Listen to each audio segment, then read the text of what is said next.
Hi there, it's Chandra here. Just having a bit of a chat about the journey that I'm taking and where I'm up to.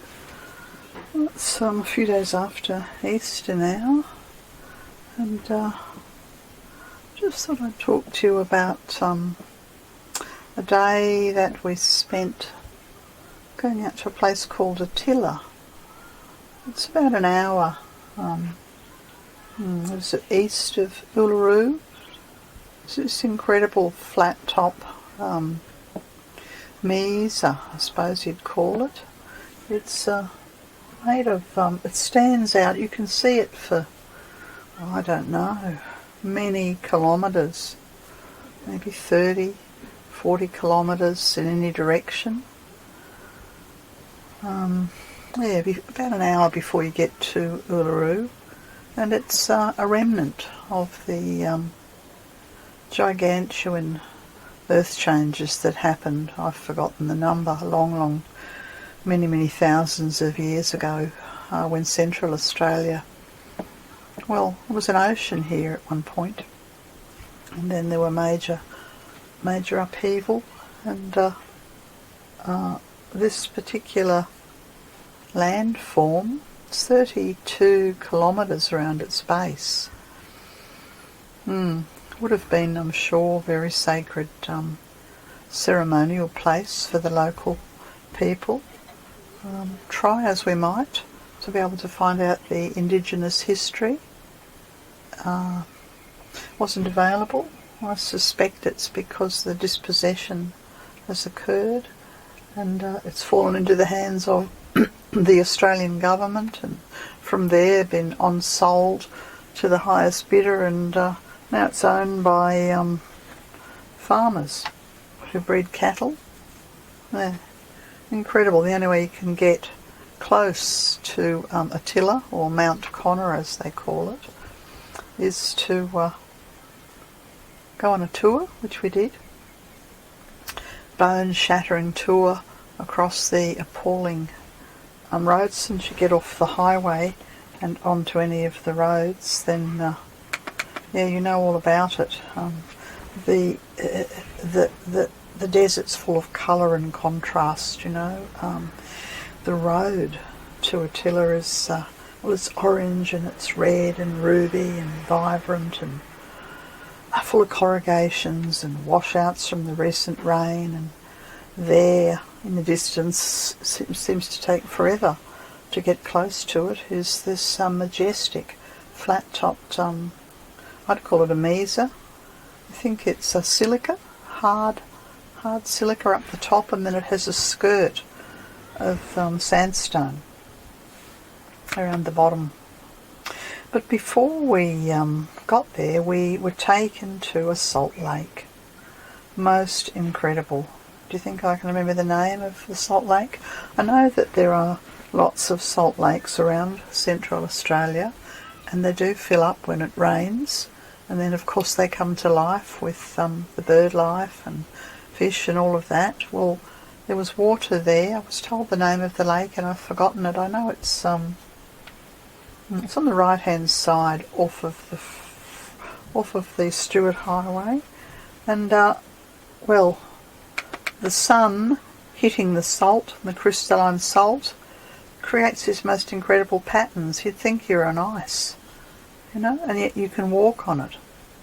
So it looks blue, it looks lilac, it looks violet, incredible colours. There's little formations of salt crystals. We were told to drink lots of water because one can dehydrate, obviously, if you walked out you know, for hours at a time. You might dehydrate. We certainly didn't, but it's sort of an illusion in the middle of the desert here.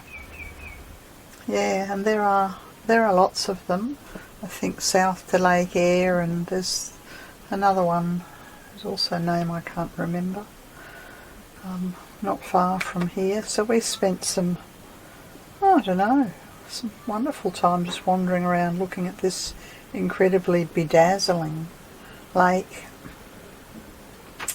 And then we were back on the vivid red road and heading towards Attila, and at one point we came upon an area where the farmers sort of dammed it, and of course he dammed the water. I'm not sure what the name of the stream would have been, for the purposes of cattle, of course, and they're making big money out here in the cattle industry. But very, very beautiful as the sun was westering, the shades of violet and pink and gold all across the lake. And we continued to follow the road. I think we did about probably 100k round trip of the dirt road, and it got narrower and narrower, and we saw lots of desert oaks. We did stop, I think it was around sunset somewhere, and there was this incredibly beautiful desert oak. A woman told us, the tour guide told us, it was hundreds of years old. Beautiful experience connecting into Attila, but as I said, for us what was obvious was the dispossession, no knowledge about who actually were the First Nations people, whose land this is, what is the history, what was the ceremonial work. It's disappeared because I think of dispossession, and probably the story would be very, very sad of what's happened in order for this to fall into the hands of the beef cattle industry. Yes, and then we continued on, it might have been the day after that, to Wataka, known in Central Australia as Kings Canyon. But Wataka is its correct name, and Wataka is it's an incredible wave of, I think it was about 2,000 metres, I suppose, above sea level. Yeah, and we follow this sort of wave of mountains. It looks for all the world like it's been carved by the most enormous ocean wave. So you're driving along, and to the right there's this ridge of hills that they look like they're carved, they're mesmerising, carved by water, clearly ancient times. And then one arrives at Wataka, and tomorrow we go and walk around the canyon. We'll do some just fall into the footsteps of the land and see what the land has to gift us. It's not quite as hot as it was at Uluru. Today we went out to, how do I pronounce it? Ilpitilkeri,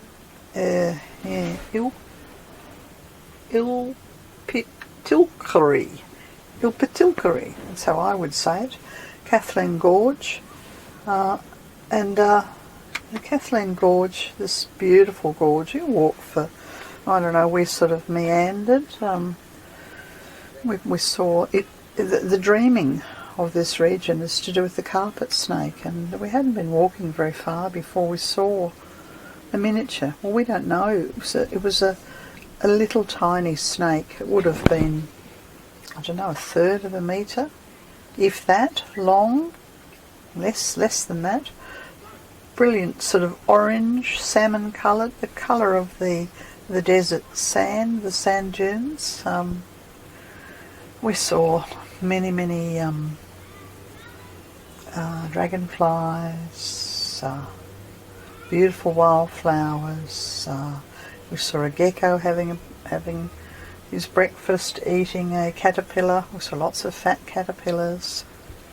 And as we were walking out, I could feel the energy of the carpet snake dreaming. I could hear the ancestors calling out and speaking to us. I felt as if we were being welcomed through the carpet snake energy. And then one arrives at past this incredible ridges of the stone's ancient, and you're walking in a narrowing sort of through a gorge and down down to this wonderful, wonderful waterhole. I think it's a spring that never dries up. We sat there for a little while to absorb the peace and to meditate, and I was doing some energy work. Yeah, one of the things that we were doing was, sorry business. As we walk through this land, you can't help but feel great compassion for the original owners of the land who were dispossessed and stolen. Their birthright, their country, their heritage, their language, it's all stolen from them. So we did a little bit of healing work around opening the heart of compassion for all those who walk, the tourists and all those who walk these paths, to remember the pain and the suffering and the sorry business of the local people. I did see the name of the local people, but now of course I've forgotten it. Can't remember what it was. Oh, here it is. Matujara, Mutujara people. So it's the Mutujara people whose country is Ilpitkitri, and that's the gorge. But as I was saying, I was sitting in the shade, meditating, and I could feel the energy of the carpet snake. I could feel it running up and down the path. I could feel it in my body. And then I noticed that within the actual gorge itself, the carpet snake had formed a spiral. A beautiful, beautiful rainbow spiral. So the carpet snake was spinning on itself and taking up the entire space of the springs. And then it began to rise up into the air, this incredible rainbow carpet snake, rainbow serpent, and then it shot off down the path, carrying spiritual fire. Yeah, so that was a very profound impression that I had while we were having our visit to Ilpitkitri this morning. Anyway, that's about all I've got to say. Speak to you next time. Bye for now.